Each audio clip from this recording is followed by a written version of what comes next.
Alrighty, I'm back again. My hair is slowly messing up a little bit.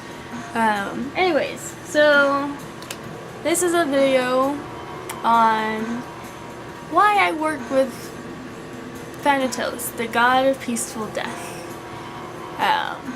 Because I know a lot of people, would kind of wonder, like, why you're working exactly with a personified death figure itself.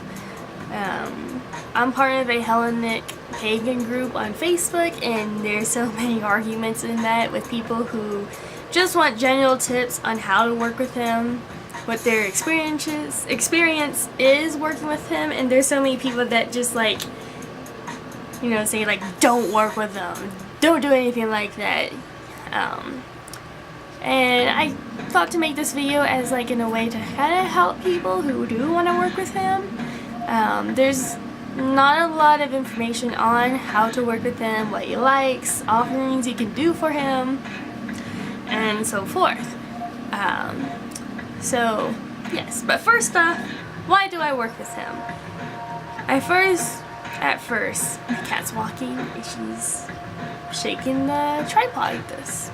Okay. Anyways, the reason why I work with him is because, one, I actually felt very compelled to him because I've had many near-death experiences myself growing up until I was around 13, and I'm 19, I'm going to be 20 in November this year.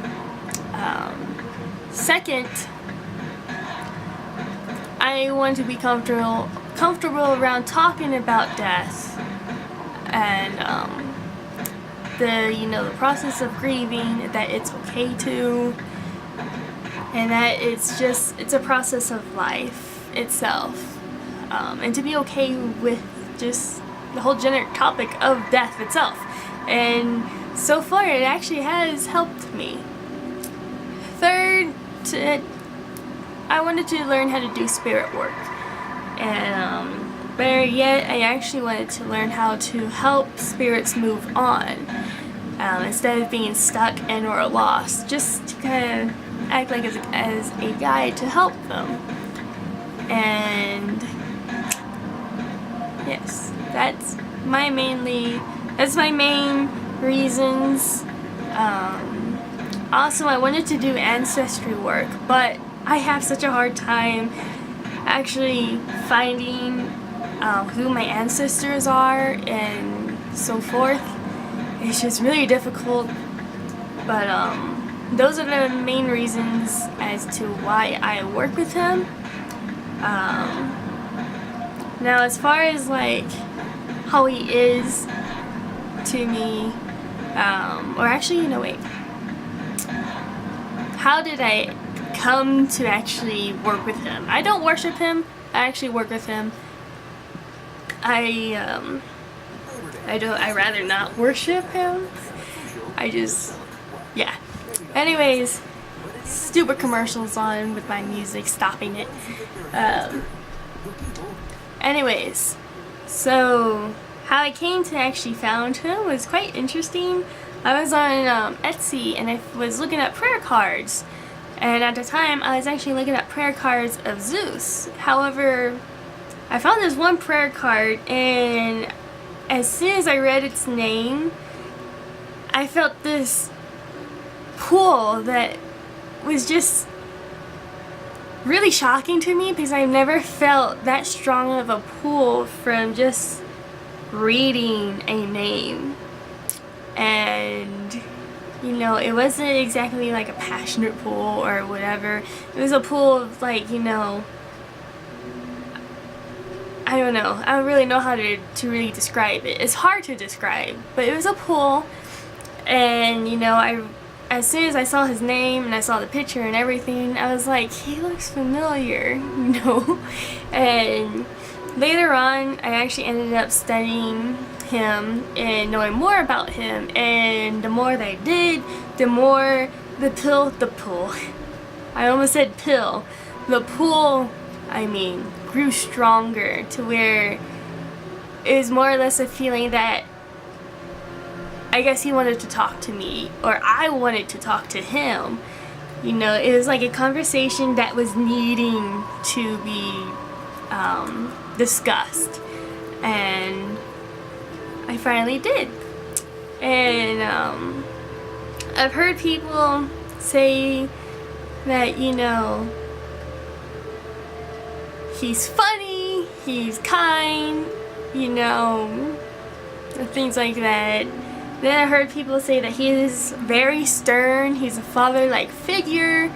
And then there's some that say he's extremely mean and cold-hearted and everything. And, you know, it kind of made me a little scared to actually talk to him and so forth. But I just said, you know what? Each deity or god and goddess react to different people in different ways. So I was like, you know, however he acts to me, I'm okay with it. And when I did interact with him, how he was for me, he was actually very quiet. Like, you know how quiet people are, where they don't technically speak much when you ask them things, unless it's a question that you need them to answer and so forth, and they'll answer. They just don't carry on a conversation that well.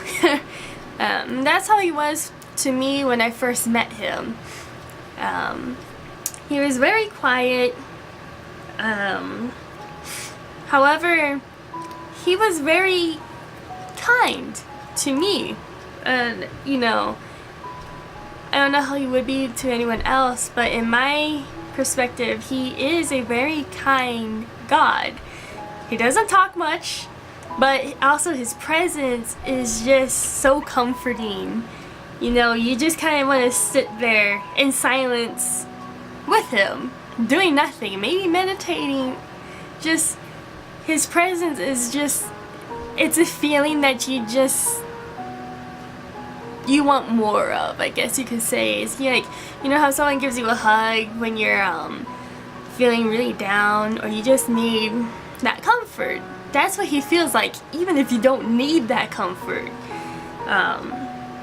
And also, the more that I started to work with him, the more, I suppose, he wasn't exactly quiet. You know, he started to actually be a little more open to me as I was with him, and it was really nice that we were able to do that. And it got to the point where, you know, he would help me with my depression. You know, he is very, I wouldn't say exactly fatherly-like, because in my perspective of when I first saw him, he looked a bit young. He didn't look like an old guy, but he didn't also look like a really young teenager. He looked like he was, you know, right in the middle of between those. And, you know, he would help me. He would say, like, every time I get depressed, where I didn't want to eat, where I would felt too weak to even drink water or to even like open my mouth to talk.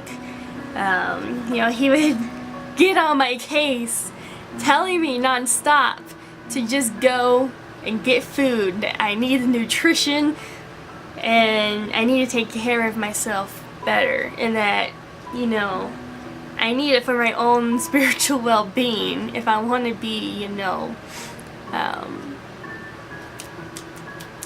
basically more strong for myself. I don't know if that makes sense, but, you know, even with like drinking water, he would take notice on how I'm not actually drinking water, that I'm drinking a lot of things that are actually harming my health, such as a lot of coffee, a lot of soda, a lot of sugary teas and things like that, to where he say, drink tea, like actual tea, or water. And it's funny because every time I wouldn't, he would just be like that nagging voice in the back of my head, like saying, drink water, drink water, drink water. I'm not gonna stop saying it until you do, type of thing. And, you know, it would make me happy every time he would do that, which is really odd because usually when I'm really depressed and things like that, it's hard to make me smile or laugh. But he helps me when I'm pretty depressed and so forth. However, so let's see. That's how he is to me, for me, how I first met him, and so forth. As far as offerings go for him that I give him, it's usually incense, in which the incense that he likes is wisteria, opium, patchouli, and I believe rose or myrrh was one of them. I'm not exactly sure, I forgot.